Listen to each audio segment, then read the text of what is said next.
The fall of Constantinople, one of the most historically significant events ever. It's something everyone has heard of. It marked the end of one of the greatest civilizations and the beginning of a new era. So, what if it didn't happen?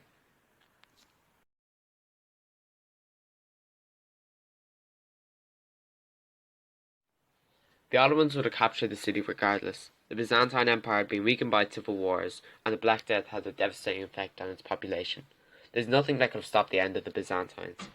However, for the sake of discussion, let's say Constantinople did not fall until 1543, 100 years after it actually happened. Constantinople was Europe's gateway to the East.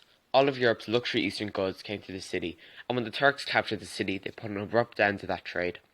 This disruption forced Europeans to seek alternative trade routes, which, in turn, became one of the leading factors in the age of exploration. If Constantinople had not fallen for another 100 years, the Earth may not have been proven to be circular, and possibly the Americas wouldn't have been discovered until much later.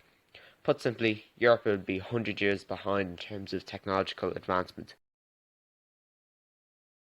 But what of China, the main source of European luxury goods?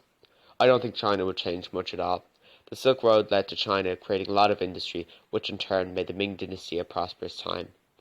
Even though it was a prosperous time for China, it was really only a small population in the major cities, merchants, and government that were thriving. A lot of the country remained in poverty. Beijing fell in 1644 to rebellion, marking the end of the Ming Dynasty. China remaining wealthy off of European trade for a longer period of time wouldn't change the fate of the Ming Dynasty, as the rebellion was motivated by a number of different issues, and, as I said, it wasn't a great time for the average individual.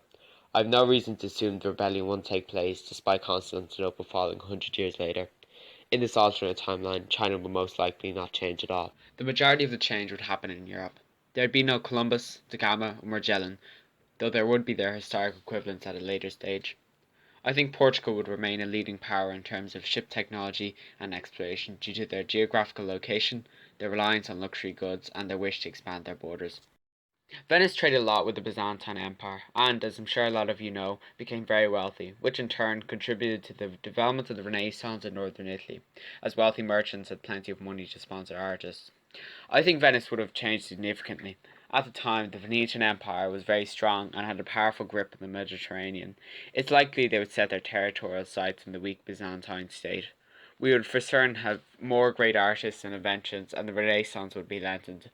We could see things be invented earlier, and we'd most likely have another great Italian artist. When America is discovered in this timeline, it will be in and around 100 years after when Columbus did. Despite the Americas being the main focus of age exploration, we won't see much of a difference in how things played out compared to how it happened in reality.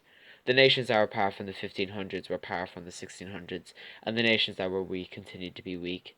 A bigger power shift happened later on in Europe. We only saw Prussia begin to thrive in the late 19th century. In short, the European countries that had colonies would continue to have colonies, and the countries that didn't still wouldn't have any. Though there is one exception, the Swedish Empire, which hit its peak in the mid 1600s, so I think it's probable we could see a small Swedish colonial state, most likely located in North America. Though we all know the importance of the fall of Constantinople in history, from my understanding and research, there won't be as much change as you may first expect. The main changes would occur in Europe, where it's possible we could see the expansion of the Venice Republic and the Ottomans ever making into the Balkans and getting hold on mainland Europe, and of course a Swedish colony in North America. That's all for now. Thanks for watching.